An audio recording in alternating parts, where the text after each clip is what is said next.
ጨለማ ውጦኝ በጠላት አገር ለዘመናትም ስረገስ ስኖር ዲያብሎስ ማርኮ ሲያሰቃየኝ የዓለሙን መድን ወለድሽልኝ።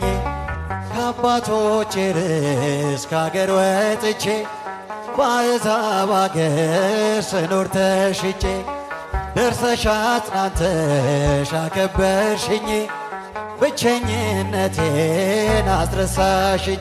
እልል ስምሽን ጠርቼ መቼ አፍራል ማርያም ብዬ የምጽናናበት ስምሽ ነውና ድንግል ሆይ ላቅርብ ላንቺ ምስጋና። እናት አባቴ ባያስታውሱኝ ይህች ዓለም ንቃ ገፍታ ብትተወኝ